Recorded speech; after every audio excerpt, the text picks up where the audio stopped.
For Dante and Virgil, entering those gates, suddenly see a huge crowd of souls running about after a banner on which there is nothing, absolutely nothing written, nothing portrayed.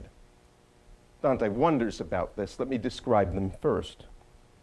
And I, beholding, saw a banner fly, whirling about and racing with such speed, it seemed that it would scorn to stand or pause.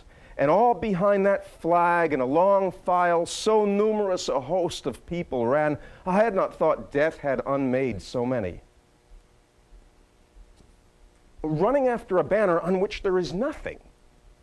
This is Dante's metaphor for the state of life of so many human beings on earth, who've decided, in fact, that this life is entirely for themselves, who give their hearts neither to God nor to Satan, perhaps, or not to Satan directly, but merely to the petty little selfishness of everyday life. The things that they happen to want because they want them, and that's all. These people, when they die, long to see God. They have made themselves into creatures who long to enjoy the sight of the eternal and infinite. How can we imagine this? Dante couldn't imagine it. And so now he has these very souls who committed their hearts to nothing in this life, not even to full-bodied, honest-to-goodness evil. He has them nameless, run after a banner that's empty, and running in a race that goes nowhere. Dante comments upon them finally.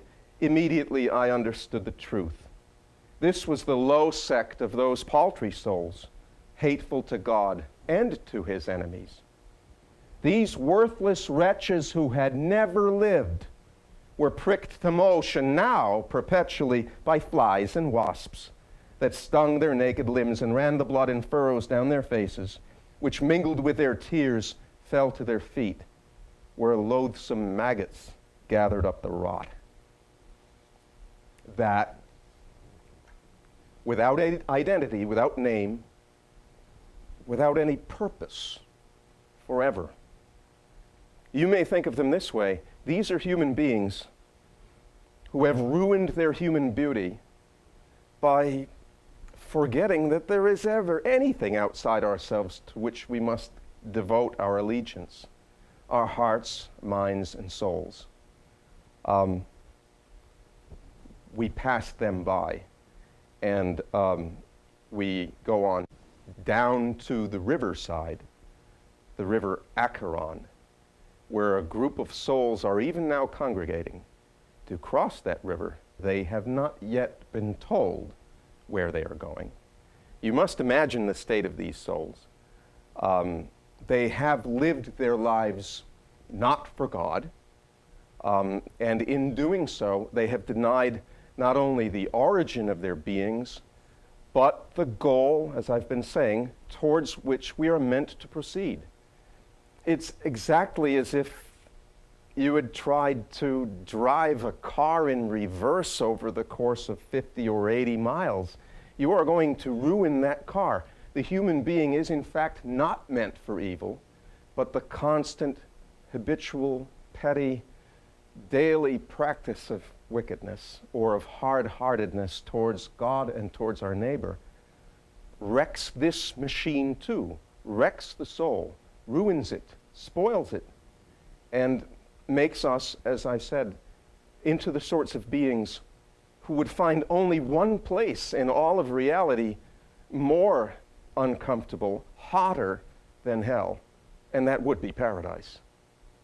These souls now are gathering at the shores of the river. And what I would like you to notice is that after their deaths, they no longer have the opportunity for the reception of God's grace, to answer the call of God with a humble moment of contrition, a bent knee, a prayer to be accepted after all my many years of sin. Those opportunities, infinite in number after all, because every little infinitesimal moment gives us the opportunity to say, Lord Jesus Christ, have mercy on me, for I am a sinner. Infinitesimal moments, all moments of grace, taken away now. And now they stand fixed in the wills that they had when they died. Fixed there, compelled not from without, not by God and not from fellow man or anything like that, but compelled from within to deny the source and the goal of their being. And here they are. And Dante and Virgil approach these souls. And from the opposite side of a river, an old man in a boat approaches them too. He's Charon, he's the ferryman of the dead. You see him in the painting behind me here. And he has some choice words to say to these souls. I'll say a couple of them in Italian because I think this is a job that requires an Italian.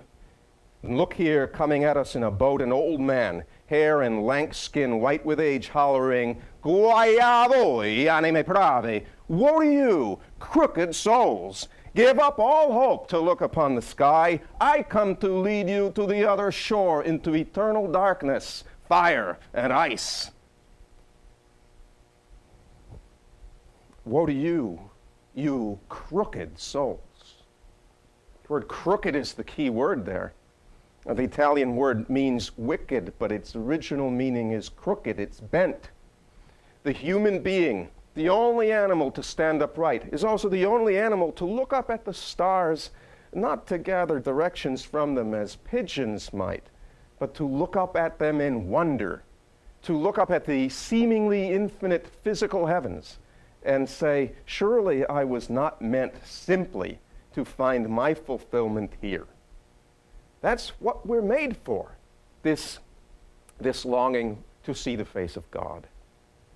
And these souls are now being told, since they are bent, since they have bent themselves and their very beings, that they will never look upon the sky again. I want you to consider what a torment it would be for you, what a denial of something deep at the heart of your very being, if you were told that you had to live out your days, and an infinite number of days at that, without ever being able to do that most human thing, to go outside and look upon the sky. Because the word for heaven in Italian is the same as the word for sky. The point is made excruciatingly painful here. They will not ever see heaven. Yes, we know that. They are not going to heaven. They will not ever see the sky. Not ever again. But all for them will be cramped and imprisoned, bent, unable really to look up because of what they've made themselves. They will have that knowledge somewhere in their beings that they should be straight, that they should look up at the stars, that their longings should go in that direction. But they don't. And so they will dwell in eternal self-imprisonment and frustration. Why should it be eternal? I'll quote Thomas Aquinas here, who quotes Pope Gregory the Great. There are sins which by their very nature we can't engage in without wishing to remain in perpetual sin. Thomas says this, it's as if you threw yourself into a deep cistern out of which you knew you could not get without somebody helping you up from above. If you throw yourself into that cistern, you implicitly will to stay there and never get out. He quotes Gregory, indeed, of sinners, they would wish to live without end, so that they could remain in their iniquities without end. For even more than they love to live, they wish to sin.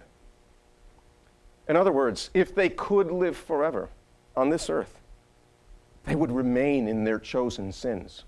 They would never change. This is the state of mind with which they die. If you gave them endless life here on earth, it would be an endless allegiance to the mortal sin they have chosen to pursue.